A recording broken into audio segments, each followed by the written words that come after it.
venez d'entendre le cri du faucon cresserelle, l'un des rapaces les plus familiers de nos campagnes, mais aussi de plus en plus présent dans les villes. Son nom scientifique est Falcotinunculus.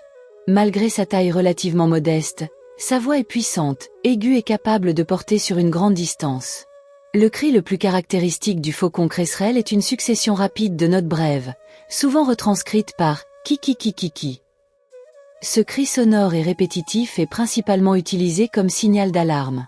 L'oiseau le pousse lorsqu'un intrus s'approche de son territoire, de son perchoir ou de son nid. Il peut s'agir d'un autre rapace, d'un corvidé, d'un animal terrestre ou même d'un être humain jugé trop proche. Le mâle et la femelle peuvent tous les deux produire ce cri.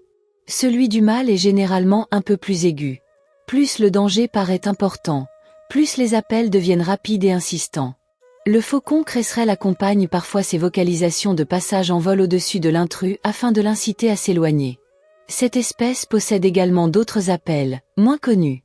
Entre les membres d'un couple, on peut entendre un cri plus doux et légèrement trié. La femelle l'utilise notamment pour communiquer avec le mâle ou réclamer de la nourriture pendant la période de reproduction. Lorsqu'un adulte arrive près du nid avec une proie, il peut émettre une note courte et aiguë pour signaler sa présence. Les jeunes faucons cresserelles ont eux aussi leur propre manière de communiquer. Dès leur naissance, ils produisent des appels plaintifs pour réclamer de la chaleur ou de la nourriture. En grandissant, leurs cris deviennent plus puissants et commencent progressivement à ressembler à ceux des adultes. Le faucon cresserelle est surtout bruyant au printemps et au début de l'été, lorsque les couples défendent leur site de nidification et élèvent leurs petits.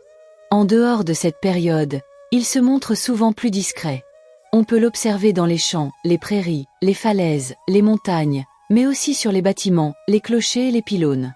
Pour chasser, il réalise fréquemment un vol stationnaire caractéristique, appelé le vol du Saint-Esprit. Il reste presque immobile face au vent, les ailes battant rapidement, tout en surveillant le sol à la recherche de petits rongeurs, d'insectes ou de lézards. La prochaine fois que vous entendrez cette série rapide de cris aigus, levez les yeux. Un faucon cresserelle est peut-être en train de défendre son territoire ou de communiquer avec sa famille. Vous êtes sur Safari des Sons, la chaîne qui vous fait découvrir les voix fascinantes de la nature.